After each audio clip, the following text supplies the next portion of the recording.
भारत की प्राचीन सांस्कृतिक धरोहर और आध्यात्मिक चेतना का जीवंत प्रतीक श्री सोमनाथ मंदिर।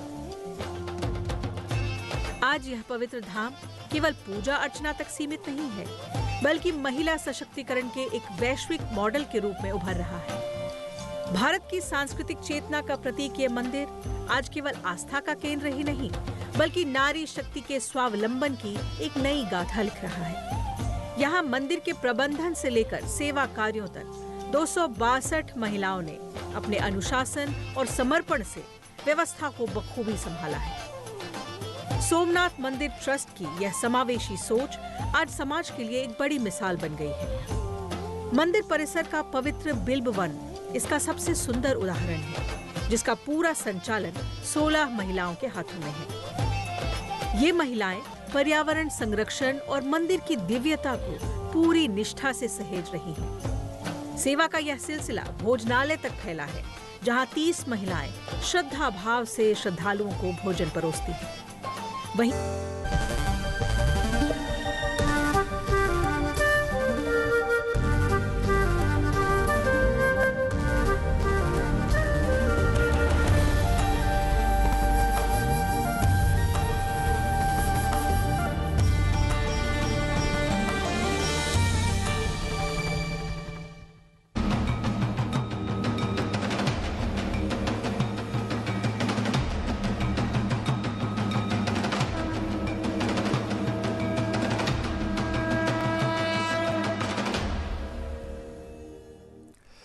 नमस्कार, संसद टीवी में आपका स्वागत है। मैं हूं प्रतिबिंब शर्मा और आप देख रहे हैं सोमनाथ स्वाभिमान पर्व से जुड़ा विशेष कार्यक्रम।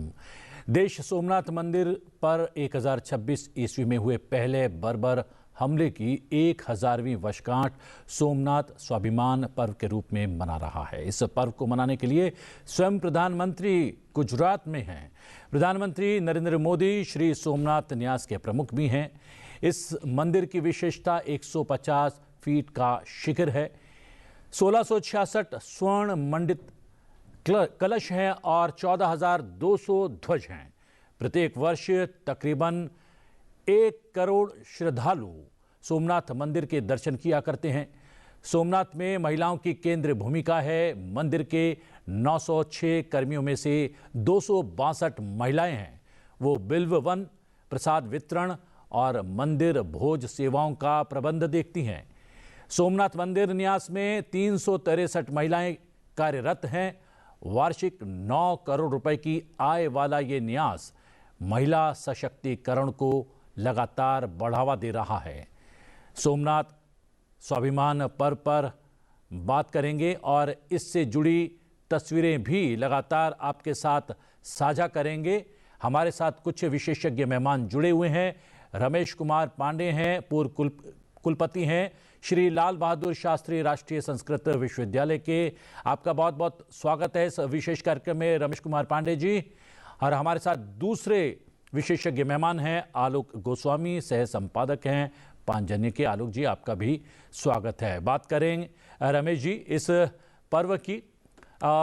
अगर 12-14 बरस पहले इस तरीके के किसी आयोजन की कल्पना करते तो संभवतः कल्पना से भी इतर था ये सोचना कि इस तरीके का पर्व देश में प्रधानमंत्री नरेंद्र मोदी जो वहां पर प्रधानमंत्री के रूप में उपस्थित होकर इस पूरे वृहद आयोजन को मना रहे हैं। और कह सकते हैं कि उन्हीं की प्रेरणा से ये पूरा वृहद आयोजन हो रहा है, क्योंकि न्यास भी हैं वो मंदिर के और वो स्वयं 2001 अक्टूबर में एक वृहद कार्यक्रम का आयोजन पहले भी कर चुके हैं। क्या कुछ कहना है इस स्वाभिमान पर्व को लेकर आपका? पहले तो मैं आपको और आपके माध्यम से संपूर्ण दर्शक जो हैं उन सबको नमस्कार करता हूं। और ये हमारे लिए परम सौभाग्य की बात है, जो भारत की पहचान है, जो भारत की परंपराएं हैं, जो भारत का स्वरूप है, भारत का स्वाभिमान है, उसके इस पर्व पर हम सब उपस्थित हैं। और प्रतिबिंब जी, जैसा आपने कहा बीच में अपने वक्तव्य के, कि ईश्वर की प्रेरणा ही मूल कारण होती है किसी भी क्रियाकलाप की। तो ईश्वर को जो कराना होता है वो कराते ही हैं। और 14-15 वर्ष पहले कल्पना करना, अगर ईश्वर की इच्छा इस समय की थी कि जो सहस्राब्दी है वह विधिवत हो, तो उसके अनुरूप पात्रों का चयन भी भगवान स्वयं करते हैं। उनकी प्रेरणा से यहाँ जो है अवसर आया है और उपयुक्त पात्र, उपयुक्त यजमान भी उस परमेश्वर की कृपा से ही है। उनकी पात्रता उस तरह की है, उनकी वैसी तपस्या है। जब तक जो तपस्वी नहीं होगा, भगवान के तत्व को जो समझता नहीं, उसके मन में विचार भी भगवान नहीं देते हैं। भगवान का ये जो विचार है, भगवान की जो प्रेरणा है, उसी से हम लोगों का, सबका, या हमारे प्रधानमंत्री जी का यह विचार बना कि क्यों न सहस्त्राब्दी विधिवत उसी रूप में मनाई जाए जैसे कि भारतवर्ष में परंपरा अनुसार मनाई जा सकती है। तो आज का जो अवसर आया उसके लिए मैं एक महिम्न स्तोत्र का एक स्तोत्र है, उसको जरूर यहाँ उद्धृत करना चाहूंगा, जिसमें भगवान शिव की प्रार्थना वह पुष्पदंत नामक जो यक्षराज है वो करता है। असित गिरि समम स्यात् कज्जलम सिंधु पात्रे सुरतरुवर शाखा लेखनी पत्र मुर्वी लिखति यदि गृहीत्वा शारदा सर्वकालम तदपि तव गुणानाम ईश पारम न याति।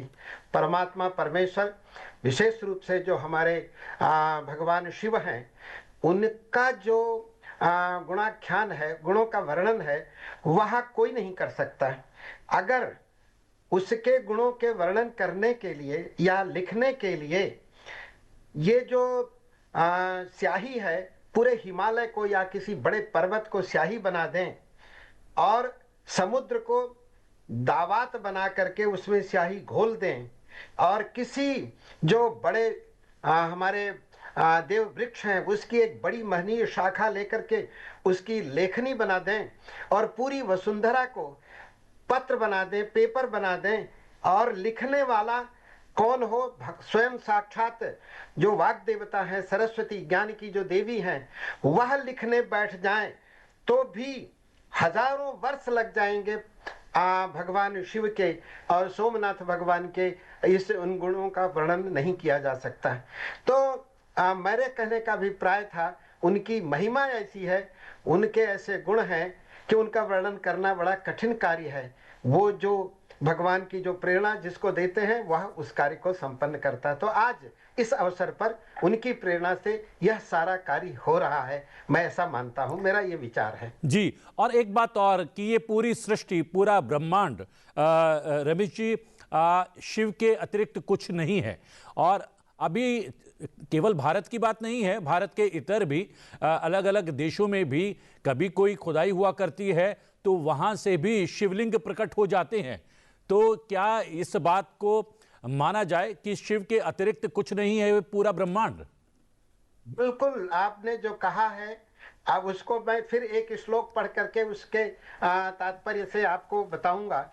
इनको जो है भगवान शिव को कालिदास ने, महाकवि कालिदास जो कवि कुल गुरु हैं, उन्होंने अपना जो महाकाव्य लिखा रघुवंश महाकाव्य, उस महाकाव्य का जो मंगलाचरण किया, उसमें उन्होंने कहा कि ये जो शब्दार्थ हैं, शब्द और अर्थ जिस तरह से संपृक्त रहते हैं, उसी तरह से संपृक्त रहने वाले जो भगवान स्वयं और माता पार्वती संपृक्त रहती हैं, ऐसे परम पिता परमेश्वर और कौन जो जगत के माता पिता, जगतः पितरौ वंदे पार्वती परमेश्वरम, जगत के माता पिता हैं, उनको मैं वागर्थाविव संपृक्तौ वागर्थ प्रतिपत्तये जगतः पितरौ वंदे पार्वती परमेश्वर, इस तरह की उन्होंने वंदना की, उनको जगत का माता पिता कहा। ये केवल भारतवर्ष के रहने वाले लोगों का या जो भगवान शिव के जो भक्त हैं उन्हीं के माता पिता हैं ऐसा नहीं, संपूर्ण ब्रह्मांड का। और इसी तरह का आशय लेकर के ये पुष्पदंत ने अपने महिम्न स्तोत्र में एक स्तुति की, जिसमें लिखा, त्वमर्कस त्वम सोमस त्वमसि पवनस त्वम खुतवः त्वमापस त्वम व्योम त्वम धरणिरात्मा त्वमिति च परिच्छिन्नामेवं त्वयि परिणता बिभ्रतु गिरं न विद्मस्तत्तत्त्वं वयमितु यत् तम न भवति। अर्थात आप सूर्य हो, आप चंद्रमा हो, आप ही पवन हो, आप ही अग्नि हो, आप ही जल हो, आप ही यह आकाश हो, और आप ही धरणी हो, और आप ही आत्मा हो। सारे संसार में व्याप्त रहने वाले जो चैतन्य तत्व है वह आप हो। आपसे ही संपूर्ण यह जगत आच्छादित है। ऐसे कोई तत्व नहीं इस ब्रह्मांड में जो आपका स्वरूप न हो। इस तरह से प्रार्थना किया तो आपने जो कहा संपूर्ण ब्रह्मांड भगवान शिव के अतिरिक्त और कुछ नहीं है। ऐसी परंपरा, ऐसा चिंतन हमारे पूर्वजों का, ऋषियों का, मुनियों का है और रहा है और रहेगा। जी, हमारे साथ आलोक गोस्वामी भी जुड़े हुए हैं, वरिष्ठ पत्रकार, पांचजन्य के एसोसिएट एडिटर हैं। आलोक जी, ये अगर बात करें इस सोमनाथ स्वाभिमान पर्व की, इसका शुभारंभ 72 घंटों के ओंकार जाप के साथ हो रहा है, और सबसे बड़ी बात यह है कि इस ओंकार जप में प्रधानमंत्री भी भागीदारी निभा रहे हैं। कितना जो है महत्वपूर्ण अवसर है ये।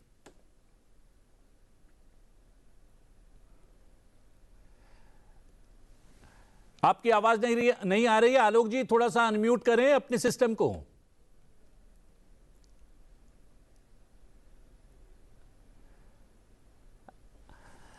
आलोक जी के साथ कुछ तकनीकी प्रॉब्लम आ रही है। बात करते हैं रमेश जी से। रमेश जी से जानना चाहेंगे, रमेश जी, ये जो 72 घंटों का ओंकार जाप है, और क्या इस प्रकार के जो आयोजन होते हैं जो है ओंकार जाप से ही प्रारंभ होते हैं, या इसमें कुछ नयापन लाने के लिए या इसे कुछ नवीन दिशा देने के लिए ये 72 घंटों का ओंकार जप रखा गया है? नहीं, ऐसा नहीं है। ये कार्यक्रम की गुरुता को देख करके कितना विशाल कार्यक्रम है, और सबसे बड़ी बात है कि इस कार्यक्रम में पैदा होने वाले जो विघ्न हैं कितने बड़े हैं, उनको देख करके यह सब तय किया जाता है। जो हमारे कर्मकांड के आचार्य होते हैं, जो इस जो ये कार्यक्रम हो रहा है उसके जो परम गुरु होते हैं, उनके निर्देश पर यह तय किया जाता है। संख्याओं के जैसे आप जान लीजिए, जिसको जो बीमारी है और उसके अनुसार उसको डोज दिया जाता है। उसी तरह से इस समय संसार में किस तरह की समस्याएं हैं, उन समस्याओं के शमन के लिए और विश्व कल्याण के लिए कितनी शक्ति का उपार्जन करना आवश्यक है, इसको सोच करके ये 72 घंटों में किया जाने वाला ये जप निश्चित किया गया है। तो ये अगर निर्विघ्न पूरा होता है तो हम समझते हैं कि अवश्य विश्व का कल्याण होगा और सर्वत्र शांति का प्रचार होगा। भगवान शिव की कृपा से सब कुछ ठीक ठाक हो सकता है अगर पूरी श्रद्धा, पूरी विधि विधान से। भगवत गीता में एक श्लोक आता है जहां लिखा है, यह शास्त्र विधि मुत्सृज्य विद्यते काम कारतः न स सिद्धिम वाप्नोति न सुखम न पराम गतिम। अर्थात जो शास्त्र विधि है, माने वेद विधान है, वेदों के द्वारा उपदिष्ट जो सिद्धांत है, उनके अनुसार जो कार्य करता है उसी को इस कार्य की सिद्धि मिलती है, सुख मिलता है, आनंद की प्राप्ति होती है। जो लोग उस विधान का उल्लंघन करके विधि विधान से कार्य नहीं करते हैं, शास्त्र विधि को नहीं अपनाते हैं, स्वेच्छा से करते हैं और कामचारिता से करते हैं, उनको न तो सिद्धि प्राप्ति होती है, न सुख प्राप्त होता है, न जो परम गति है, जो परम पुरुषार्थ है उसकी प्राप्ति होती है। इसलिए ये आचार्यों ने मिल करके सब तय किया होगा। इसमें माननीय प्रधानमंत्री जी का संकेत होगा कि जो विधान है उसका उल्लंघन नहीं होना चाहिए, जितनी आवश्यकता है उसको पूर्णतः किया जाए। क्योंकि इस तरह के कार्यक्रमों में माननीय प्रधानमंत्री जी का केवल इतना ही मात्र निर्देश होता है कि विधि विधान से पूरी पद्धति जो है बनी, जो वैदिक सनातन पद्धति है, उस पद्धति से किया जाए। तो मैं संक्षिप्त रूप में फिर से कहूं तो आवश्यकता के अनुसार विघ्नों की शांति में जितनी शक्ति और जितनी साधना की जरूरत होती है उसके अनुसार इसकी मात्रा में कमी और अधिकता की जाती है। तो यहाँ इस तरह की 72 घंटे की उपासना की अपेक्षा थी, इसलिए इसका निर्णय किया गया। जी। और पूरे देश में 12 ज्योतिर्लिंग हैं और 12 ज्योतिर्लिंगों की बात करें तो उसमें माना जाता है कि सोमनाथ सबसे प्राचीन और पहला ज्योतिर्लिंग है। इसके साथ एक 12 के 12 जो ज्योतिर्लिंग है उससे जुड़ा हुआ एक मंत्र है और माना जाता है कि सुबह उठते ही नहा धोकर अगर ये 12 ज्योतिर्लिंग के नाम मंत्र के साथ उच्चारित कर लिए जाएं तो जन्म जन्मांतर के पाप कट जाते हैं। मैं चाहता हूं कि आप हमारे दर्शकों के साथ वो मंत्र साझा करें और इसके बारे में थोड़ा सा विस्तार से बताएं। सचमुच में प्रतिबिंब जी, आप में तो सब चीज का प्रतिबिंब है, इसलिए आप सारे इस रहस्य को समझते हैं और लोगों तक पहुंचाने की कोशिश भी कर रहे हैं।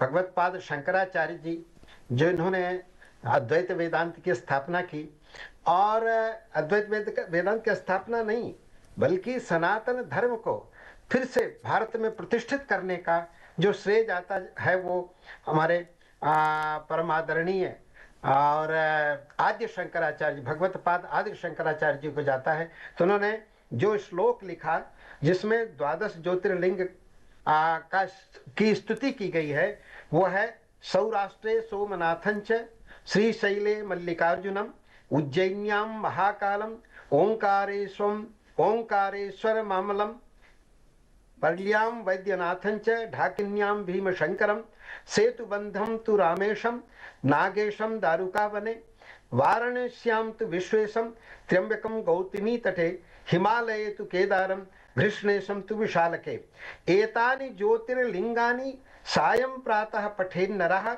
सप्त जन्म कृतम पापम स्मरणेन विनश्यति। ये स्वयं इसकी इन मंत्रों के पाठ का जो फल है वो स्वयं इसमें लिखा हुआ है, भगवान शंकराचार्य जी ने लिखा। तो सबसे पहले सौराष्ट्र के सोमनाथ मंदिर का उल्लेख है। 12 ज्योतिर्लिंगों में पहले जो ज्योतिर्लिंग का उल्लेख है वो सोमनाथ जी का है और उनको सौराष्ट्र में है ऐसा निर्देश भी दिया गया है। इसी तरह से श्रीशैल में मल्लिकार्जुन जी का, उज्जैनी में महाकालेश्वर का, और जो ओंकारेश्वर हैं वो भी अमलेश्वर हैं वहाँ के। पर्ल्याम वैद्यनाथम च, पर्ली में वैद्यनाथ जी हैं, ढाकिनी में भीमशंकर जी हैं, सेतुबंध में रामेश है रामेश्वर, और नागेश जी हैं दारुकावन में। ये भी गुजरात ही प्रांत प्रभास क्षेत्र में ही आता है, गुजरात में ही आता है। वाराणस्याम तो विश्वेशम, वाराणसी में विश्वेश्वर नाथ भगवान हैं, और त्र्यंबकम गौतमी तटे, गौतमी नदी के तट पर त्र्यंबकेश्वर हैं, ये महाराष्ट्र में आते हैं। हिमालय तो केदारम, हिमालय में केदार हैं, केदारेश्वर भगवान का दर्शन करते हैं, और घृष्णेश्वर भगवान का दर्शन करते हैं, विशाल के महाराष्ट्र में है। तो ये 12 ज्योतिर्लिंग हैं। इन ज्योतिर्लिंगों को सायं प्रातः, न केवल प्रातः सायं भी, दोनों समय मिलकर के जो पढ़ता है उसके 7 जन्मों के पाप केवल इन स्तोत्र के पाठ से, स्मरण मात्र से नष्ट हो जाते हैं। और जो जा करके उनके पूजन करने का अवसर प्राप्त करते हैं तो आप समझ लीजिए वो कितने पुण्यशाली, कितने भाग्यवान होंगे। जी, और आलोक जी भी हमारे साथ जुड़े हुए हैं। रमेश जी, अभी बातचीत नहीं हो पा रही थी, संभवतः अब बातचीत हो पाएगी। आलोक जी, अगर बात करें प्रधानमंत्री नरेंद्र मोदी की, नरेंद्र मोदी जो है सोमनाथ स्वाभिमान पर्व में स्वयं उपस्थित हैं और जो है 72 घंटे का ओंकार जाप होने वाला है, उसमें भी वो ज़्यादातर समय वहाँ पर रहने वाले हैं, ऐसी जानकारी हमें मिल रही है। और वहाँ से तस्वीरें भी आने लगेंगी और वो साझा करेंगे हम अपने दर्शकों के साथ। लेकिन प्रधानमंत्री ने 2 दिन पूर्व एक ब्लॉग लिखा है और ब्लॉग में उन्होंने जो है कहा है कि सोमनाथ जो है भारत की सभ्यता और आस्था का शाश्वत प्रतीक है। और 1026 में महमूद गजनवी का हमला मानव इतिहास की सबसे बड़ी त्रासदियों में से एक था, लेकिन उन्होंने ये भी जिक्र किया है कि मंदिर बार बार नष्ट होने के बावजूद फिर से खड़ा हुआ और आज जो है उसकी पताका लहलहा रही है, और जो बार बार आक्रमण कर रहे थे और उसको नष्ट करने का प्रयास कर रहे थे वो स्वयं नष्ट हो गए। देखिए, मैं आज ही प्रतिबिंब जी सोशल मीडिया पर एक चित्र देख रहा था। और उस चित्र में ऊपर सोमनाथ मंदिर का भव्य विहंगम दृश्य है, ऊपर से लिया गया चित्र है। और ऐसा ही उसके नीचे एक चित्र लिखा है, चित्र दिया गया है, वो गजनी का है जो लगभग खंडर है। तो गजनी वो स्थान था जहां से महमूद ने आकर के बार बार हमारे इस संपन्न मंदिर को, ये उस काल का सबसे संपन्न हमारा एक तीर्थ स्थान था, उस मंदिर को लूटने के लिए महमूद ने बार बार यहाँ आक्रमण किया, बार बार चढ़ाई की। और आपने जो उल्लेख किया ना प्रधानमंत्री के ब्लॉग का, उस ब्लॉग की मैं चंद पंक्तियां, मैं कुछ पंक्तियां पढ़ करके सुनाना चाहता हूं। मेरे सामने ही है, अगर आप आज्ञा दें तो। उन्होंने ये लिखा, हमारा सौभाग्य है कि हमने उस धरती पर जीवन पाया है जिसमें देवी अहिल्याबाई होलकर जैसी महान विभूति को जिसने जन्म दिया। उन्होंने यह सुनिश्चित करने का पुण्य प्रयास किया कि श्रद्धालु सोमनाथ में पूजा कर सकें। 1890 के दशक में स्वामी विवेकानंद भी सोमनाथ आए थे। वह अनुभव उन्हें भीतर तक आंदोलित कर गया था। यानी सोमनाथ का जो क्षेत्र है, पूरा प्रभास पाटन क्षेत्र है, अगर आप वहां गए होंगे, मैं स्वयं वहां कई बार गया हूं, और वह क्षेत्र अपने आप में इतनी अधिक आध्यात्मिक ऊर्जा से आप्लावित है कि जब आप जाते हैं वहां पर तो आपको एक अंदर से एक अनुभूति होती है, एक दिव्यता की अनुभूति होती है। आपको लगता है जैसे कण कण में महादेव वहां विराजमान है। आपको सागर की जो लहरें हैं उनका जो गर्जन सुनाई देता है, उस गर्जन और बगल में हमारे महादेव का मंदिर, ये एक दूसरे के जैसे पूरक हैं। उस गर्जन ने में जैसे सोमनाथ भगवान की आराधना सुनाई देगी। अगर आप उस पूरे प्रभास पाटन क्षेत्र से सटे हुए एक और क्षेत्र है जो दिव्य क्षेत्र है, जहां भगवान कृष्ण का देहोत्सर्ग हुआ था, कुछ ही मिनट का वहां से रास्ता है। अगर आप उस पूरे स्थान को, प्रभास पाटन को देखें तो प्रभास पाटन के लिए अलग अलग इतिहासकारों ने, अलग अलग अध्येताओं ने, अलग अलग लेखकों ने उसकी जो महिमा का वर्णन किया है वो दिव्य है, वो अपने आप में अनूठी महिमा है।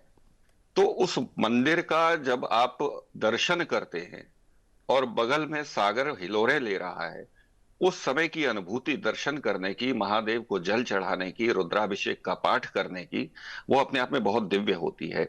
और यही बात प्रधानमंत्री ने अपने ब्लॉग में भी बार बार ये बात तो उल्लेख किया है कि सोमनाथ का मंदिर, जैसा अभी रमेश जी बता रहे थे, कि 12 ज्योतिर्लिंगों में सबसे प्रथम स्थान पर आता है। चंद्रमा का रूप है। जब दक्ष ने उसको श्राप दिया था तो उनको उस श्राप से मुक्त होने का जो मार्ग बताया था वो ये था कि आप शिव के रूप में स्थापित हों, और चंद्रमा शिव के रूप में आए हैं। तो सोम और नाथ, यानी चंद्रमा, सोम माने चंद्रमा, तो चंद्रमा का नाथ, यानी इस पूरे इसको संसार को जिस जो चांदनी अपनी देता है, वो चांद, उसका एक एक स्वरूप उसमें झलकता है। तो इसकी दिव्यता का वर्णन करना शब्दों में तो मुझे लगता है प्रतिबिंब जी संभव ही नहीं है।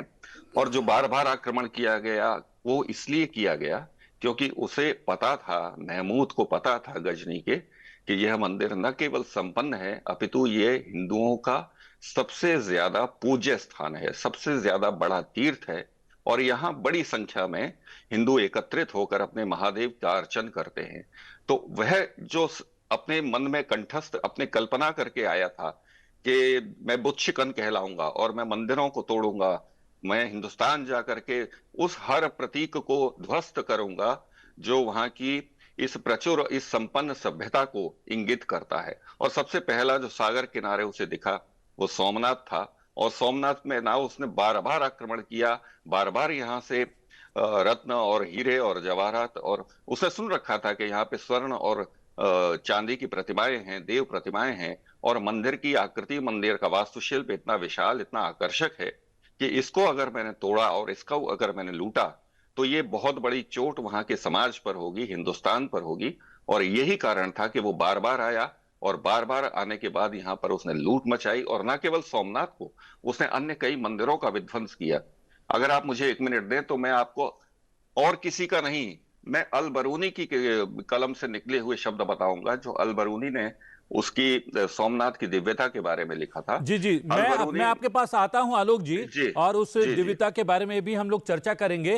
रमेश जी हैं, और जो आपने यहाँ पर कहा कि वहाँ पर उसने अन्य मंदिरों को भी खंडित किया था और उसको पता था कि कितने संपन्न हैं और हमारी अर्थव्यवस्था की रीढ़ थे हमारे मंदिरों की व्यवस्था, और उसे वो तोड़ना चाहता था। और रमेश जी, ये भी एक जानकारी है कि वहां पर जो पुजारी थे, पंडित थे, जो सेवा में लगे हुए थे सोमनाथ मंदिर के, उन्होंने कहा भी था गजनी से कि भाई आप लूटपाट करना चाहते हैं, सोना चाहिए, आपको मुद्रा चाहिए, आप ले जाइए जितना चाहिए, लेकिन जो है यहाँ की मूर्तियों को, यहाँ के शिवलिंग को खंडित ना कीजिए। उसने कहा कि फिर मुझे इतिहास याद ही नहीं रखेगा, मैं तो आपका सम्मान तोड़ना चाहता हूं, आप सम्मान जो है वो मिट्टी में मिलाना चाहता हूं, आपकी मूर्तियां, ईश्वर की मूर्तियों को तोड़कर, धार्मिक जो है आपके प्रतीकों को नष्ट करके। क्या यह मंशा थी उसकी? अनम्यूट कीजिए रमेश जी, अनम्यूट कीजिए। बिल्कुल आप सही कह रहे हैं। वह लुटेरा था, लूटने तो आया था, लेकिन इतना पर्याप्त तो वो लूट चुका था, तोड़ चुका था और इकट्ठा कर चुका था। उसका काम उतने से हो रहा था और वो ये चाहता था कि हम अगर सोने चांदी का सामान ले लेंगे और पर्याप्त मात्रा में इनसे लिया हुआ पैसा लेकर के जाएंगे, तो जो ये मूर्ति पूजक लोग हैं, इनके सम्मान को नहीं तोड़ पाएंगे, तो यहाँ की जो माने यहाँ की जो सभ्यता है उस पर कोई आघात नहीं कर पाएंगे, तो मेरा उद्देश्य पूरा नहीं होगा। क्योंकि दुर्दांत जो लुटेरा होता है वह लूटता भी है और लूटने के अलावा इस तरह का माने भयाक्रांत करता है और संस्कृति सभ्यता को नष्ट करने का प्रयत्न करता है और लोगों को, दूसरे लोगों को आतंकित करने का प्रयत्न करता है। इस उद्देश्य से उसने पुजारियों के इस तरह के प्रस्ताव देने पर कि जितनी स्वर्ण मुद्राएं चाहिए हम दे सकते हैं, मंदिर को मत नष्ट करो, मूर्तियों को मत खंडित करो, शिवलिंग पर आघात मत करो, लेकिन वो माना नहीं, क्योंकि उसका उद्देश्य दोनों था, लूटना भी था और हमारी जो सनातन परंपरा थी उस पर ऐसा आघात पहुंचाना चाहता था जिससे यह संस्कृति नष्ट हो। और आज माने उस समय का काल नहीं, आज भी जो लोग इस तरह की प्रवृत्ति को रखते हैं उनका उद्देश्य क्या होता है, समाज में जो परंपरा चल रही उसको नष्ट करो और इतना आतंकित कर दो इनको कि ये नष्ट हो जाएं। तो इस तरह की विचारधारा वस्तुतः सही आपने कहा, बिल्कुल सही थी बात। जी जी, आलोक जी, आप वैभव की बात कर रहे थे, हम जो है वापस आपके पास आ रहे हैं। क्या वो घटनाक्रम है, क्या वो जो है गूढ़ जानकारी है? देखिए, मेरे सामने अल बरूनी जो एक बहुत प्रसिद्ध इतिहासकार रहा है, उसने स्वयं अपने शब्दों में ये बातें दर्ज की हैं और मैं उसको कोट कर रहा हूं। अल बरूनी लिखता है, उन दिनों सिंध क्षेत्र में शिवलिंग की पूजा व्यापक रूप से प्रचलित थी। इनमें सोमनाथ की सर्वाधिक प्रतिष्ठा थी। उस पर चढ़ाने के लिए नित्य प्रति गंगाजल और कश्मीर से पुष्प लाए जाते थे। हिंदुओं का विश्वास था कि सोमनाथ लिंग की उपासना करने से वे असाध्य रोगों से भी मुक्ति पा सकते हैं। चंद्रमा से जुड़ी ज्वार भाटे की प्रक्रिया के कारण समुद्र का जल बार बार शिवलिंग को नहलाकर वापस लौट जाता है। यह भी लोगों को चमत्कृत करता था। अब देखिए, ये एक इस्लामी इतिहासकार ने ये बातें लिखी हैं, उसकी दिव्यता का वर्णन किया है, और केवल अल बरूनी ने नहीं, एक और इस्लामी इतिहासकार हैं जो 11वीं सदी के, वो है लेखक अल गिरटी। अल गिरटी क्या लिखते हैं अपनी किताब जैन उल अखबार, ये उस किताब का नाम है, और जिसमें उन्होंने सोमनाथ के महत्व का वर्णन किया है। वो लिखते हैं, मैं कोट कर रहा हूं, हिंदुस्तान में समुद्र के किनारे एक बड़ा शहर सोमनाथ है जो हिंदुओं के लिए उतना ही पवित्र माना जाता है जितना कि हम मुसलमानों के लिए मक्का है। तो मक्का जितना मुस्लिम समाज के लिए पवित्र माना जाता है, उससे बढ़कर के यह सोमनाथ पवित्र था, हिंदुओं के लिए आस्था का बड़ा केंद्र था। यहाँ वैभव था, रमेश जी ने अभी उल्लेख किया उस वैभव का। और न केवल सोमनाथ में, भारत के मंदिर उस समय लगभग हर मंदिर एक आस्था का केंद्र तो था ही, एक अपने अपने प्रभु के प्रति जो समर्पण भाव उस समाज में था उसको भी झलकाता था। और हमारे उस समय के जितने राजा थे उनका ये कर्तव्य मानते थे वो अपना कि उस मंदिर को भरा पूरा रखें, उसको संपन्न रखें। देव पूजा में किसी प्रकार का विघ्न नहीं आना चाहिए था। उसकी हर समय उसकी जितनी भी रस्में होती हैं, उसकी पूजा अर्चन की जितनी भी विधियां होती हैं वो संपन्न होती थी। तो सोमनाथ मंदिर में अगर आपने देखा होगा तो जो रुद्राभिषेक होता है, जो जलाभिषेक होता है, वो भी बड़ा दिव्य और बड़ा ही एक अनूठा अनुभव वहां पर आता है। और स्वयं प्रधानमंत्री वहां पे कई बार गए हैं और मुझे लगता है कि जब वो प्रधानमंत्री वहां मुख्यमंत्री बने थे सन 2001 में, उसके बाद से ही उन्होंने सतत इस मंदिर के उन्नयन का प्रयास किया है कि इसको किस प्रकार से वापस उसी परम वैभव पर, उसी वैभवशाली स्वरूप में इसको वापस खड़ा करेंगे। और न केवल खड़ा करेंगे बल्कि हमारे समाज को, हमारा जो अनजान अनभिज्ञ समाज है उसको ये बताएंगे कि यह वह मंदिर है जिसने भारत की अस्मिता को, भारत के स्वाभिमान को हमेशा बचा करके रखा है।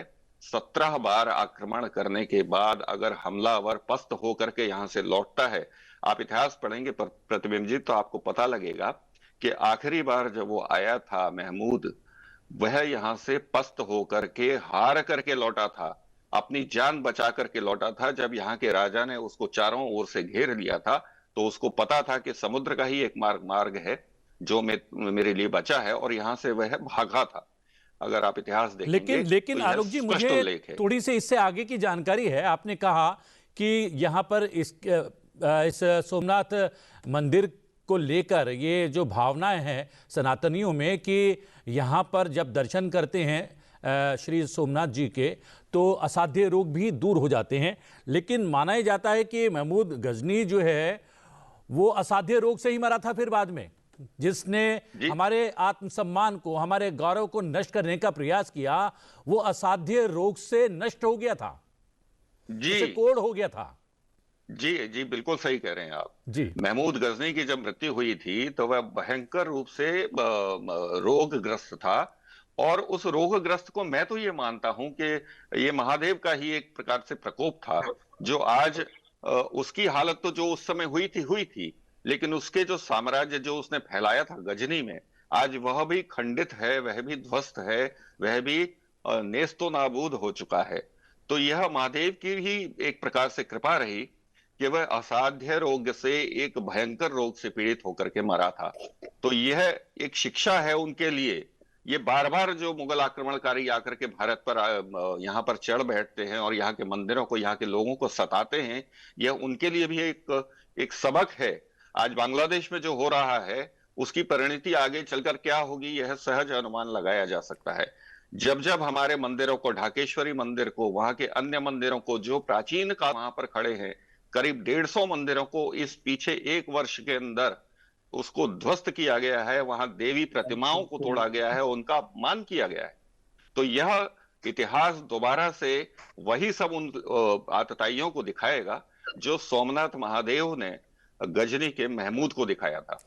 और सबसे बड़ी बात यह है कि 1026 ईस्वी में महमूद गजनवी ने मंदिर पर आक्रमण किया और इसके बाद भी आतताई जो है वो लगातार आक्रमण पर आक्रमण करते रहे। अलाउद्दीन खिलजी ने 1299 में, मुजफ्फर शाह ने 1395 में, औरंगजेब ने 1706 में लगातार आक्रमण पर आक्रमण करते रहे। ऐसा क्या कुछ उनको हासिल करना था इस मंदिर से कि एक के बाद एक आक्रमण पर आक्रमण करते रहे? और प्रधानमंत्री ने सही कहा कि आक्रमणकारी तो नष्ट हो गए हैं, लेकिन ये मंदिर उसी वैभव के साथ, उसी गौरव के साथ आज भी खड़ा है।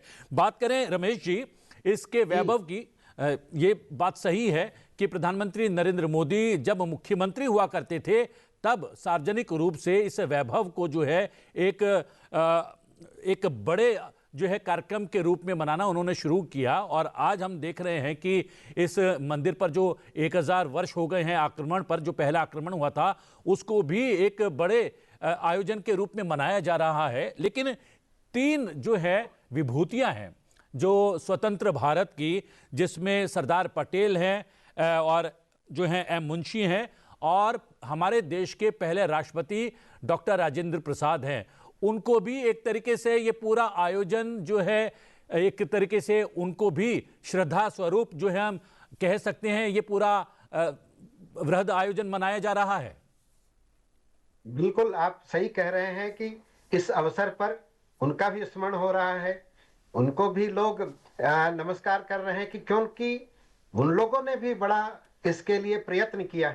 किस परिस्थिति में उस समय के राष्ट्रपति जी ने यहाँ आकर के इस मंदिर का उद्घाटन किया, क्या परिस्थिति रही वो सबको विदित है।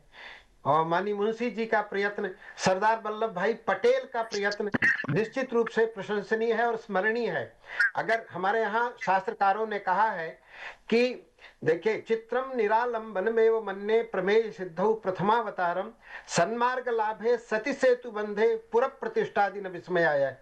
हमारी जो प्रतिष्ठा है किसी नगर को स्थापित करने में इसलिए है क्योंकि उस नगर तक पहुंचने वाला मार्ग किसी हमारे पूर्वज ने प्रशस्त किया था, किसी अन्य हमारे पूर्वज ने उस पर आने वाली, उस मार्ग में आने वाली नदी पर सेतु बंद किया था। तो एक अच्छा राजमार्ग दिया, बनाया, फिर उस पर सेतु बंद किया, पुल बनाया, उसके बाद एक नगर बसाने का जो हमें अवसर मिला है। ऐसी स्थिति में हमारे पूर्वजों के द्वारा किए गए कार्य के माने सोपान पर चढ़ करके हम आगे बढ़ते हैं। आज जो माननीय प्रधानमंत्री जी कर रहे हैं, निश्चित रूप से हमारे पूर्व माने जो पूर्व काल में जिन महात्माओं ने, जिन राजनेताओं ने, जिन तपस्वियों ने ये कार्य किया, उन्हें प्रणाम करता हूं। और दूसरी बात, एक बात मुझे और कहनी थी, ये जो महमूद गजनवी और जितने भी मुगल शासक और लुटेरे यहाँ आए, लूटते रहे और फिर मंदिर ये खड़ा होता रहा, ये हमारी आज की परंपरा नहीं, बड़ी पुरानी परंपरा है। आपको बताऊं, वैदिक काल से देखिए ना, ऋषियों का जो यज्ञ होता था, उन यज्ञों को नष्ट करने के लिए राक्षस जो है परेशान करते थे, आकर के ऋषियों को मारते थे, काटते थे, यज्ञ विध्वंस करते थे। उनकी रक्षा करने का कार्य राजा का कार्य होता था, राजा उसकी रक्षा करता था।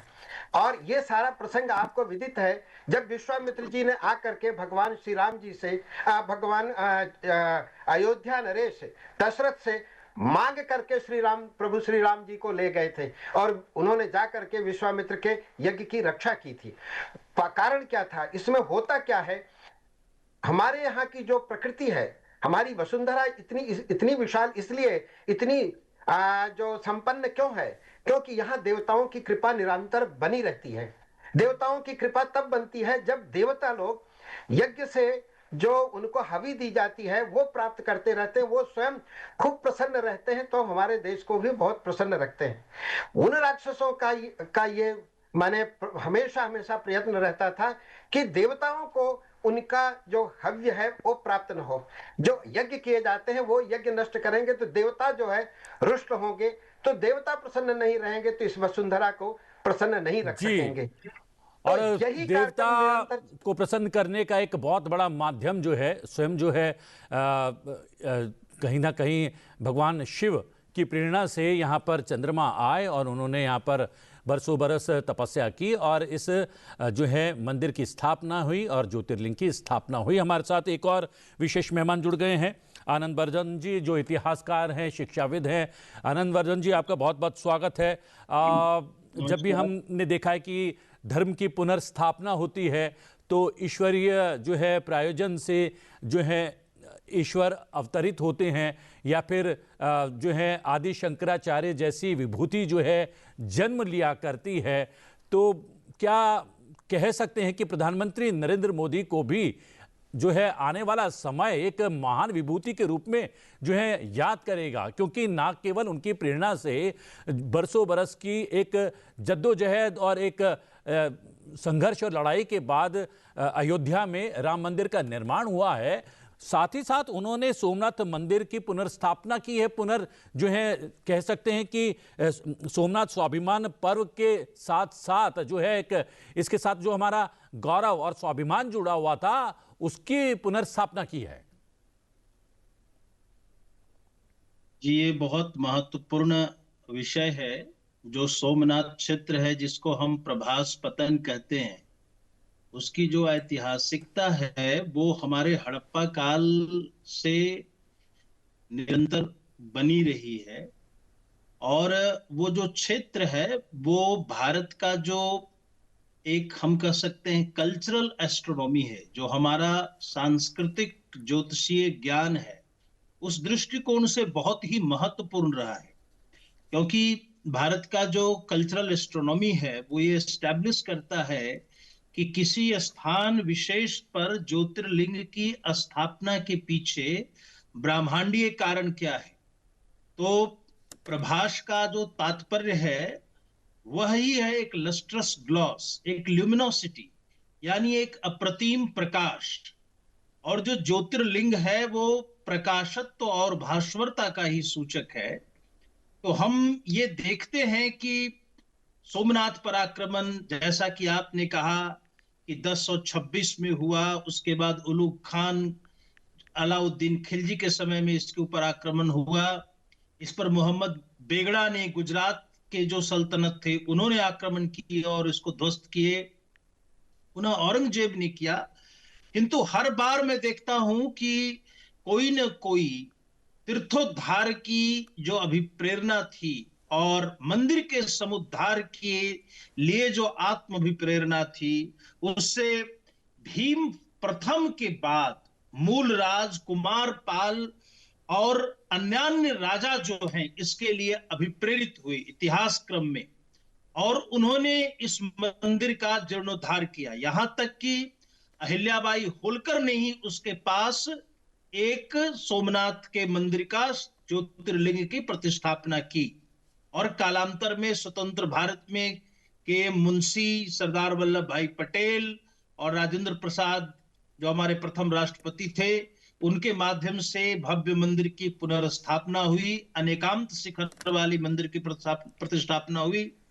आत्म संचेतना और सांस्कृतिक चैतन्य के दृष्टिकोण से माननीय प्रधानमंत्री जी ने एक महापर्व और महोत्सव की जो बात की है, वो अपने राष्ट्र गौरव की पुनर्प्रतिष्ठा और सनातन संस्कृति के जो अनन्य जिजीविषा का पक्ष है, संस्कृति के प्रति जो आत्यंतिक निष्ठा का प्रश्न है, जो अप्रतिहत निष्ठा का प्रश्न है, हमारी जो अबाधित अनुरक्ति रही है अपने धर्म और अपने संस्कृति के प्रति, उसका सोमनाथ एक प्रतीक है, एक विराट प्रतीक है।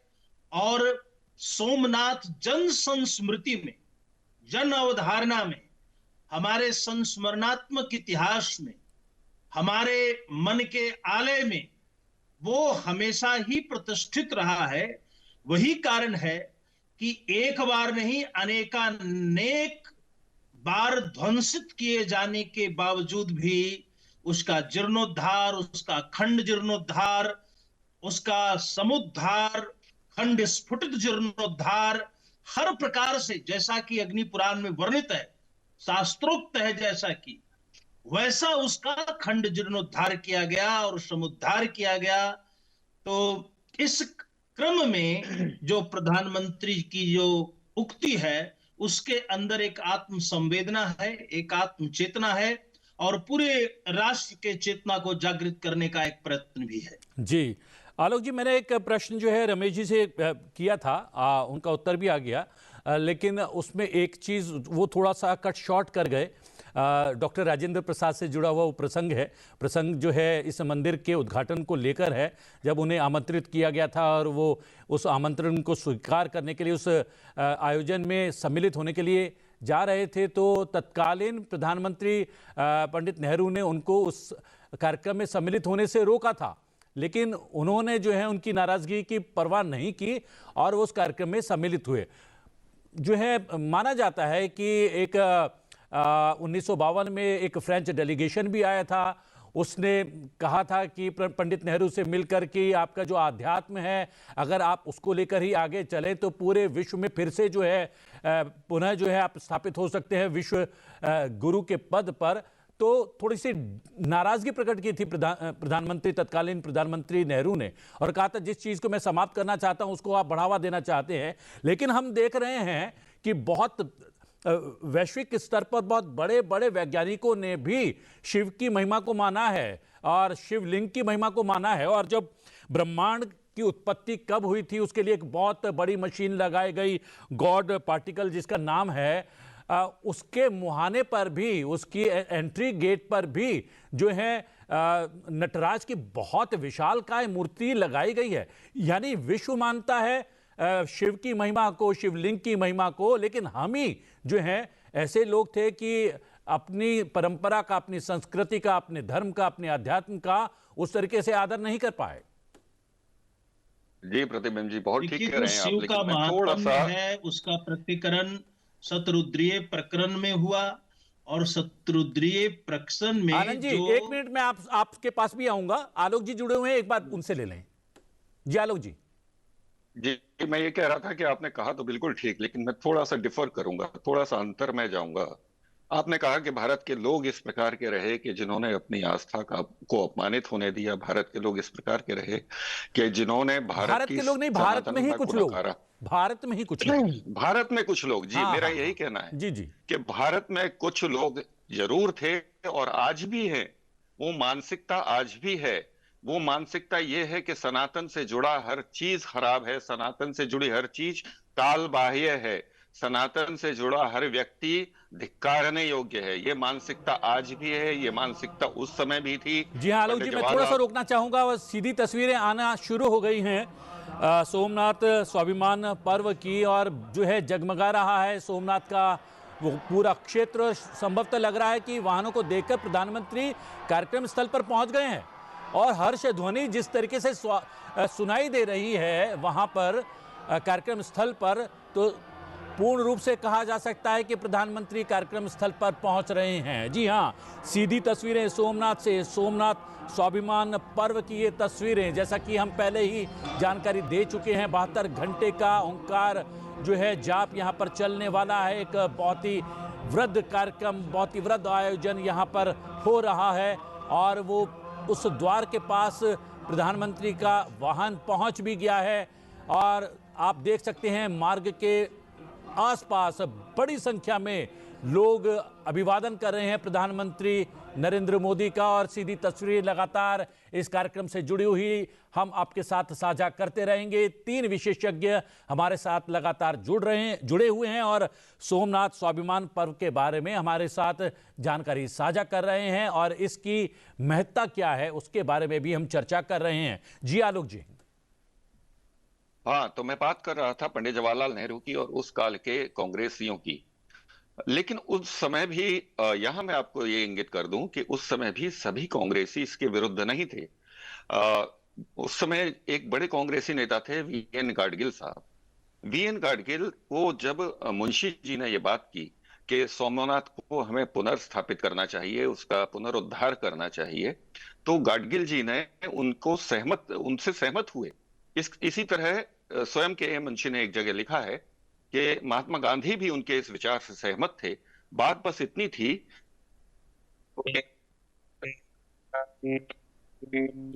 कुछ आवाज में कुछ व्यवधान आ रहा है आलोक जी। हमारे साथ जुड़े हुए हैं आनंद बर्धन जी। आनंद जी, आप भी इसी बात पर कुछ अपना विचार रखने वाले थे। हम वापस जाएंगे आलोक जी के पास, लेकिन उससे पहले हम आपका भी मंतव्य जान लेते हैं।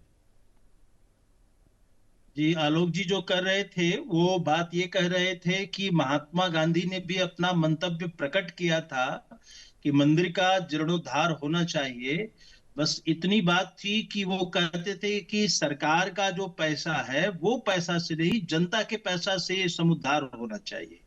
इसमें मूलभूत जो बात है वो यह है कि जवाहरलाल नेहरू जो अपने को एक डेमोक्रेटिक लीडर मानते थे और विश्व की एक नई व्यवस्था, लोकतांत्रिक व्यवस्था के नेतृत्वकर्ता मानते थे, वो भारत जैसे जो धर्म अनुप्राणित देश है, जिसका सांस्कृतिक अधिष्ठान धर्म प्रज्ञा से निर्मित है, उस देश में यूरोपियन जो प्रकार का एक सेकुलरवाद था उसकी प्रतिष्ठापना चाहते थे। और इसलिए वो कोई मंदिर जो भग्नावशेष के रूप में था, वो भग्नावशेष के रूप में उसका पुरातात्विक संरक्षण कर दिया जाए, लेकिन उसका समेकित रूप में समुद्धार हो और जीर्णोद्धार हो और पुनर्प्राण प्रतिष्ठा हो, इसके वो पक्षधर नहीं थे। तो यहाँ पर जो आपने एक प्रश्न किया कि राजेंद्र प्रसाद की क्या भूमिका थी, तो राजेंद्र प्रसाद और जवाहरलाल नेहरू के व्यक्तित्व में एक बहुत बड़ा अंतर है। जो वेस्टर्न डेमोक्रेसी का जो दार्शनिक आधार है या राजनीतिक जो सोच है, नेहरू जी उससे कहीं ना कहीं अभिप्रेरित थे। उनके पूरे चरित्र की निर्मिति उस प्रकार से हुई थी। इसके विपरीत जो राजेंद्र प्रसाद थे, वो भारत के सांस्कृतिक और आध्यात्मिक चरित्र को पूर्णता में समझते थे, और इसीलिए प्रधानमंत्री का कोई इस मामले में वैयक्तिक मत था, उसकी उन्होंने कोई परवाह नहीं की, उसको उन्होंने स्वीकारने का कार्य नहीं किया। वो अपने एक हम कह सकते हैं अभिप्रेरणा से उन्होंने एक यजमान के रूप में सोमनाथ पहुंचने का निर्णय लिया, और सोमनाथ मंदिर का जो जीर्णोद्धार था, जो अपने प्रकार का पहला एक विराट निर्णय था, आजादी के बाद, स्वतंत्रता के बाद हमारे सांस्कृतिक प्रतिमानों और प्रतिष्ठानों की पुनर्निर्मिति के प्रश्न पर राजेंद्र प्रसाद की अपने प्रकार की सहमति थी, ऐसा हम कह सकते हैं।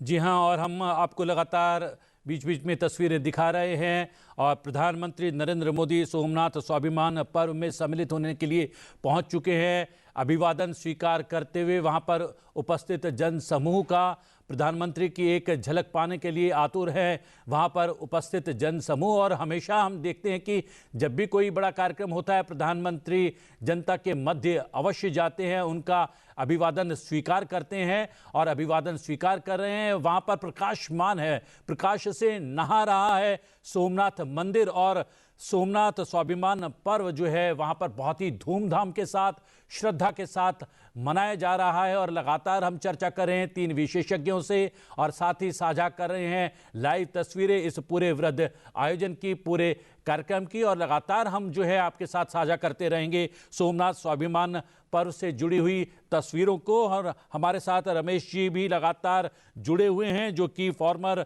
वाइस चांसलर हैं श्री लाल बहादुर शास्त्री संस्कृत विश्वविद्यालय के।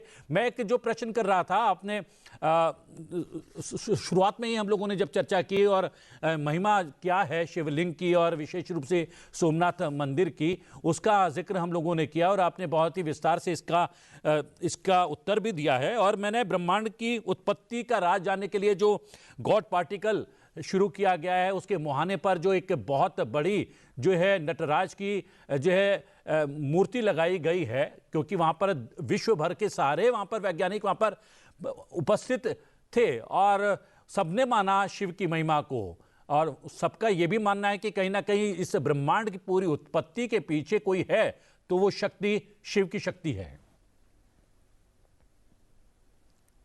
रमेश जी। हाँ जी, बहुत अच्छा। आपने बिल्कुल सही कहा। भगवान शिव की शक्ति परम शक्ति है, इसलिए उनको महेश्वर उनका नाम ही है।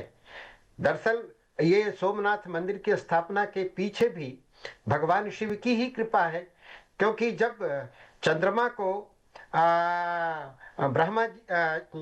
चंद्रमा को जब शाप मिला, क्योंकि दक्ष ने उनको शाप दिया, इसलिए कि उनकी कई बेटियां थीं, उनके विवाह का प्रसंग था, और जो चंद्रमा थे वो रोहिणी को बहुत पसंद करते थे। तो दूसरी बहनों ने पिता से शिकायत की, तो दक्ष ने उनको शाप दिया कि जाओ तुम अंधकार को प्राप्त हो, तुम्हारा प्रकाश नष्ट हो जाए, क्षीण हो जाए। तो वो ब्रह्मा जी के पास गए और ब्रह्मा जी से अपनी व्यथा कथा सुनाई। तो ब्रह्मा जी ने उनको उपाय बताया कि देखो, तुम्हारा ये जो कष्ट है इसको भगवान शिव ही दूर कर सकते हैं। इस तरह की पीड़ा, इसलिए उनको आशुतोष भी कहा जाता है, महादेव भी कहा जाता है। तो ब्रह्मा जी के निर्देश पर चंद्रदेव ने भगवान शिव की पूजा करने के लिए उनके द्वारा निर्दिष्ट स्थान पर, वहां प्रवास क्षेत्र में समुद्र तट पर आकर के तपस्या की, आराधना की। और चंद्रमा के आराधना से जब भगवान शिव प्रसन्न हुए, तो उनका वह जो माने असाध्य रोग था, उनके प्रकाश को नष्ट कर दिया था दक्ष ने अपने तेजस्विता से, अपने तपोबल से, उसको पुनः प्राप्त करने का आशीर्वाद दिया, और कहा कि तुम उसको पुनः प्राप्त करो और क्रमशः प्राप्त करोगे। 15 दिन तक लगातार तुम्हारा प्रकाश बढ़ता रहेगा और फिर 15वें दिन बाद धीरे धीरे वह क्षीण होता रहेगा। इस क्रम से तुम्हें यह प्रकाश प्राप्त होगा।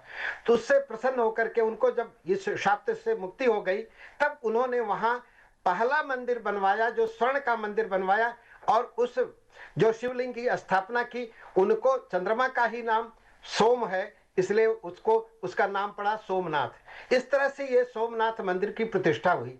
और आपको भारतीय जो परंपरा है, जैसे हर्षवर्धन जी ने कहा कि जो भारतीय सांस्कृतिक चेतना है उसके केंद्र में सोमनाथ है, क्योंकि सबसे पहले जो जितने ज्योतिर्लिंग हैं उसमें उनका नाम है और बहुत प्राचीन है, सबसे प्राचीन करोड़ों वर्ष पुरानी जो है वहां की ये परंपरा है। उस परंपरा में आपको बताऊं, जो भगवान वेदव्यास महाभारत में भारत की परिभाषा लिखते हैं तो उसमें लिखते हैं, उत्तरम यत् समुद्रस्य हिमाद्रेश्चैव दक्षिणम वर्षम तद भारतम नाम भारती यत्र संतति। भारतीय यत्र संतति माने जहां भारत की संतान रहती है। इससे उन्होंने भारत की संस्कृति का परिचय कराया, अर्थात भारत की संस्कृति से अनुप्राणित जो देश हिमालय से लेकर सुदूर दक्षिण कन्याकुमारी तक और कन्याकुमारी से लेकर के हिमालय तक सुदूर उत्तर में विस्तृत जो भूभाग है उसको भारत कहते हैं। तो भारत की जो पहचान है वह उसकी सांस्कृतिक चेतना के कारण है। वह उस सांस्कृतिक चेतना के मूल बिंदु जो है, मूल केंद्र भगवान शिव हैं, जिन्होंने संपूर्ण ब्रह्मांड को धारण किया हुआ है। इस तरह का पौराणिक आख्यान आता है, इस तरह का हमारा पूरा संस्कृत वांग्मय है, प्रतिष्ठित है। भगवान शिव की आराधना, कहा गया ज्ञानम इच्छेत महेश्वरात्, भगवान शिव ही ज्ञान के दाता हैं। और संस्कृत व्याकरण जो इतना प्रसिद्ध व्याकरण है, दुनिया में कहा जाता है पाणिनि जैसा ग्रामेरियन नहीं है, व्याकरण का आचार्य नहीं है जिसने अष्टाध्यायी की रचना की। उस अष्टाध्यायी की रचना का जो मूल सूत्र है वो भगवान शिव के नर्तन के समय नृत्य में जो डमरू का निनाद है, उस निनाद से उन्हें 14 सूत्र की प्राप्ति हुई भगवान शिव की प्रेरणा से। उसके बाद उनके आशीर्वाद से उन्होंने उस व्याकरण ग्रंथ की रचना की हुई है, जिससे संपूर्ण संस्कृत, आज का संपूर्ण संस्कृत जो भाषा है उसका वांग्मय है उस व्याकरण पर आधारित है। तो इसलिए हाँ, और आलोक जी कुछ बात कह रहे थे। आलोक जी का कुछ संपर्क थोड़ा सा गड़बड़ा गया था तकनीक की वजह से। आलोक जी से के पास फिर वापस पहुंचते हैं। आलोक जी, आपने कहा कि कांग्रेस के भीतर भी कुछ ऐसी विभूतियां थी। महामना मदन मोहन मालवीय जी थे, स्वयं गांधी जी थे, डॉक्टर राजेंद्र प्रसाद जी थे, जो है के मुंशी जी थे। ऐसी बहुत सारी विभूतियां थी जो है, जो आध्यात्मिक विभूतियां भी कहा जा सकता है और धर्म को जो है समर्पित विभूतियां भी थी। लेकिन उसके पश्चात भी कुछ ऐसे लोग भी थे जो धर्मच्युत थे, या कह सकते हैं कि वो सनातन को कहीं ना कहीं ये स्थापित करना चाहते थे कि वो भारत के पिछड़ेपन का कारण थे। जी आलोक जी।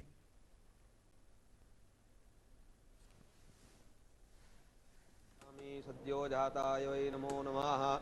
भवे भवेनाति भवे भोष्मान् भवद्भाय नमः। ओम स्वस्ति न इंद्रो वृद्धस्रवाः स्वस्ति नः पूषा विश्ववेदाः।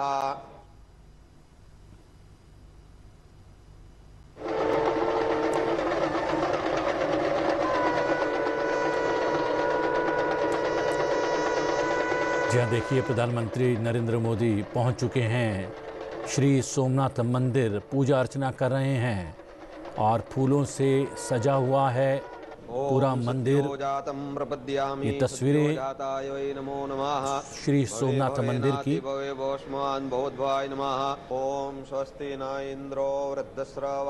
आलोक जी, प्रधानमंत्री पहुंच गए हैं कार्यक्रम स्थल पर, सोमनाथ मंदिर में दर्शन कर रहे हैं और पुजारी जी से जो है उन्होंने अभी भी तिलक लगवाया है, वो तस्वीरें जो हैं साझा कर रहे हैं। एक प्रश्न मैंने आपसे पूछा था, वो थोड़ा सा बीच में रह गया था, आपका उत्तर, क्या उत्तर पूरा करेंगे? कौन सा प्रश्न? आलोक जी रिपीट करें। आलोक जी, अच्छा,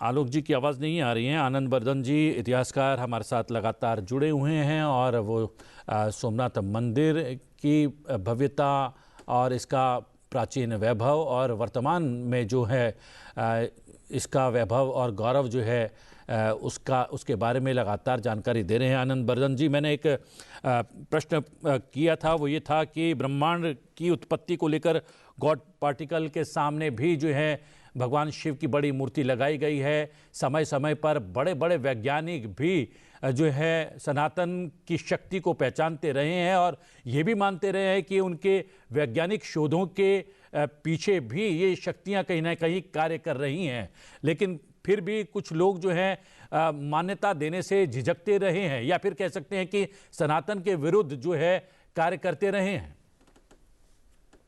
देखिए, जो मूलभूत बात है हमारी औपनिषदिक चेतना में ये बात आई है, अन्नो रणीयान महतो महियान।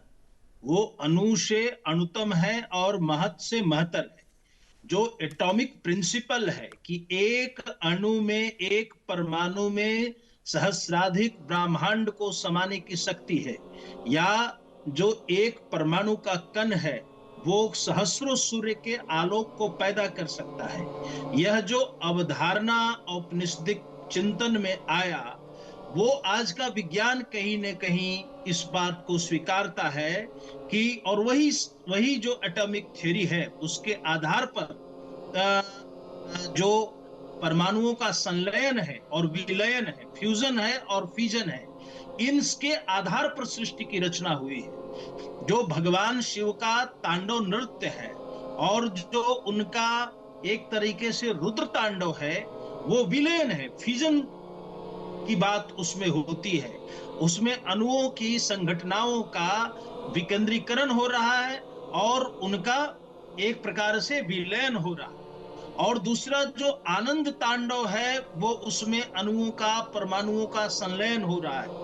तो यह जो फिजन एंड फ्यूजन का जो थियरी है, ये शिव के साथ जो जुड़ा हुआ है, ये भौतिक शास्त्र का एक बहुत ही बृहत्तर सिद्धांत है।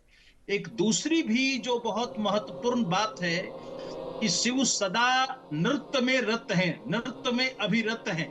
तो ये जो एटॉमिक मूवमेंट है, जो मूवमेंट ऑफ कॉस्मोस है, जो प्लैनेटिक मूवमेंट है, जो साइक्लिक मूवमेंट ऑफ टाइम है, क्योंकि शिव को महाकाल भी कहा गया है, ये जो साइक्लिक मूवमेंट ऑफ टाइम है, मूवमेंट ऑफ कॉस्मोस है। आनंद जी, ये मैं बता रहा हूँ, तस्वीरें जो हैं आ रही हैं। हमने कहा कि 72 घंटे का ओंकार जप हो रहा है इस सोमनाथ स्वाभिमान पर्व के शुभारंभ में और प्रधानमंत्री उसमें उपस्थित हो गए हैं।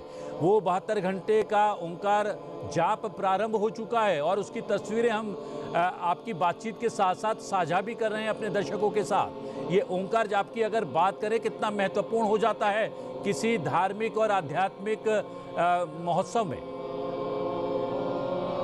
प्रणवो धनु सूत्र है, ओंकार प्रणव है, और यह जो इदम नादात्मकम जगत है, यह प्रणव में भी एक प्रकार का प्राण तत्व है और वो प्रकृष्ट और अनुत्तम जो कण है उसके साथ ये प्रवाहमान होता है। जो हम शब्द उच्चरित करते हैं, जो नाद होता है, वो आकाश उसका संवाहक है। शब्द गुणकम आकाशम ऐसा प्रतिष्ठापित किया गया है। और शिव चिदंबर में ही निवास करते हैं। चिदंबरम हमारे देश में भी मंदिर है, शिव को समर्पित मंदिर है। तो शिव का जो ईशान स्वरूप है, वह जो स्वरूप है वह आकाश स्वरूप है। और शिव पांचों तत्वों को का प्रतिनिधित्व करते हैं। सद्यो जातः वाम देवः अघोरः च महाभुजः तत्तत्पुरुषम गेयम ईशानम पंचमम मुखम। ये जो पांच तत्व हैं, आकाश, वायु, अग्नि, जल और पृथ्वी, इससे शिव पंचमूर्ति की अभिकल्पना की गई है। और वस्तुतः शिवलिंग में इन पांचों तत्वों का अनभिव्यक्त पक्ष है। शिव का जो लिंग है वो दोनों स्वरूप को प्रकट करता है। वो एक मैनिफेस्टेड रियलिटी भी है और अनमैनिफेस्टेड रियलिटी भी है। एक प्राइमोर्डियल रॉक से पूरी सृष्टि और ब्रह्मांड का जन्म हुआ है। उसके विस्तार से, यही बिग बैंग थ्योरी है, यही ब्रह्म स्फुट सिद्धांत है। और इस ब्रह्म स्फुट सिद्धांत का शिवार्चना से, शिवलिंग से बहुत महत्वपूर्ण संबंध भारत में माना गया है। तो हम लोग देखेंगे कि जो हमारे शास्त्र की अवधारणा है, जैसा कहा गया यथा पिंडे तथा ब्रह्मांडे, यथा ब्रह्मांडे तथा पिंडे, जो संपूर्ण कॉस्मोस में ब्रह्मांड में हो रहा है वही एक पिंड में घटित हो रहा है।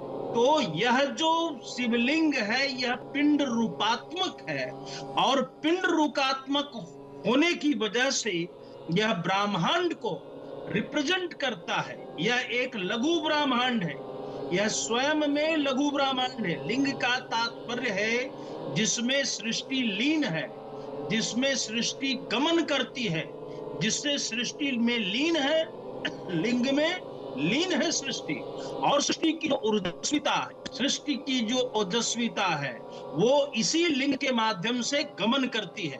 ये ऊर्जा के प्रवाह का मार्ग है, ये प्रकाश का उत्प्रवाह है, ये प्रकाश का विकिरण है। वैसा प्रकाशत्व जो में एक सम्यक संतुलन को कायम करता है। क्यों हम सोम के नाम पर सोमेश्वर या सोमनाथ कहते हैं, उसका एक विशिष्ट तात्पर्य है, क्योंकि चंद्रमा जो 14-15 दिनों तक लगातार बढ़ता है और फिर घटता है, अमावस्या से पूर्णिमा, पूर्णिमा से अमावस्या, ये जो पूरी चंद्रमा की जो कलाएं हैं इसके आधार पर आरंभिक ज्योतिषीय गणनाएं शुरू हुई। इसलिए काल के दृष्टिकोण से शिव, हम कहते हैं नमो सोमार्ध धारिणे, यानी जो आधे सोम को अपने जटा पर धारण करते हैं। शिव की जो जटा है वो सृष्टि के निर्माण के प्रक्रिया की जटिलता है, और उसके ऊपर एक सतत जल प्रवाहिनी गंगा का प्रवाह है, यानी वो जीवन का प्रवाह है। और सोम औषधियों के पति हैं तथा उससे काल का निर्धारण होता है। तो शिव महाकाल है, इसलिए जो बिल्कुल अर्धचंद्र है, जहां से आगे 15 दिन जाने पे पूर्ण चंद्र का निर्माण हो जाएगा, यानी माह का 30 दिन पूरा होगा, जो एक समय का मापक है। तो इस दृष्टिकोण से शिव की मूर्ति की जो प्रतीकात्मकता है उसमें अर्ध सोमार्ध यानी सोम अर्ध चंद्र कला जो है वो शिव जटा के ऊपर विराजमान है। तो हम संक्षेपता ये कह सकते हैं कि जो परमाणुओं की संघटना है, विलयन है, संलयन है, उसका जो सिद्धांत है वो शिव चेतना में कहीं न कहीं वो अंतः समावेशित है, और तो प्रवाह है। जी, और हम आपको बता दें कि लगातार ये लाइव तस्वीरें श्री सोमनाथ से आ रही हैं, हम आपके साथ साझा कर रहे हैं। ओंकार का जाप हो रहा है, सोमनाथ स्वाभिमान पर्व आयोजित हो रहा है, जिसमें सम्मिलित हैं प्रधानमंत्री नरेंद्र मोदी, और इस ओंकार जाप में भी वो अपना स्वर जो है वो समाहित किए हुए हैं। एक वृहद पर्व का आयोजन श्री सोमनाथ मंदिर पर जो पहला आतताई आक्रमण हुआ था उसकी वर्षगांठ के अवसर पर यह आयोजित हो रहा है। यह आयोजित इसलिए हो रहा है कि प्रधानमंत्री ने स्पष्ट रूप से कहा कि ये हमारे मंदिर केवल मंदिर नहीं है, ये भारतीयों के स्वाभिमान का, गौरव का, भारतीय संस्कृति का प्रतीक है। और ये प्रतीक जो है उसी तरीके से जो है दीप्तिमान है और किस तरीके से प्रकाशित है, जबकि इस पर आक्रमण करने वाले धूल धूसरित हो चुके हैं। ये सीधी तस्वीरें श्री सोमनाथ से आ रही हैं, सोमनाथ स्वाभिमान पर्व की, जहां पर ओंकार का जाप हो रहा है और प्रधानमंत्री भी ओंकार जाप कर रहे हैं।